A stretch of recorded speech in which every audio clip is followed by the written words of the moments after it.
ಗಣೇಶ ಹಬ್ಬದ ದಿನ ಚಂದ್ರನ ನೋಡಬಾರದು ಅಂತ ಹೇಳ್ತಾರೆ. ಆದ್ರೆ ಅದು ನಿಮ್ಗೆ ಯಾಕೆ ಅಂತ ಗೊತ್ತಾ? ಪುರಾಣ ಪ್ರಕಾರ ಗಣೇಶ ಹಬ್ಬದ ದಿನ ಗಣೇಶ ಬಗೆ ಬಗೆಯ ತಿಂಡಿಗಳು ತಿನ್ನಲು ಮನೆಗೆ ತಳ್ಳಿದನು. ಹೊಟ್ಟೆ ತುಂಬಿದ ನಂತರ ಹಿಲೆ ಮೇಲೆ ಕುಳಿತು ಮನೆಗೆ ಹೊರಟ.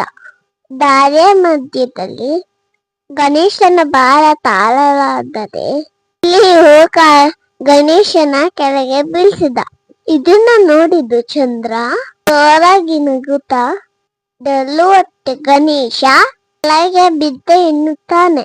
ಇದಕ್ಕೆ ಕೋಪಗೊಂಡ ಗಣೇಶ, ಚಂದ್ರ ನಿನ್ನನ್ನು ಯಾರು ನೋಡುತ್ತಾರೋ ಅವರಿಗೆ ಶಾಪ ತಟ್ಟಿ ದುರಾದೃಷ್ಟ ಅನುಭವಿಸುತ್ತಾರೆ ಎಂದು ಶಾಪ ಕೊಡುತ್ತಾನೆ. ಆದರೆ ಚಂದ್ರನು ಕ್ಷಮೆ ಕೇಳುತ್ತಾನೆ. ಆದರೆ ಗಣೇಶನ ಕ್ಷಮಿಸಿ ಹಬ್ಬದ ಅವಧಿಯನ್ನು ಕಡಿಮೆ ಮಾಡ್ತಾನೆ. ಶಾಪವನ್ನು ಗಣೇಶ ಹಬ್ಬದ ದಿವಸಕ್ಕೆ ಮಾತ್ರ ಸೀಮಿತಗೊಳಿಸುತ್ತಾನೆ. ಇದೇ ಕಾರಣಕ್ಕೆ ಗಣೇಶ ಹಬ್ಬದ ದಿನ ಚಂದ್ರನನ್ನ ನೋಡಬಾರದು.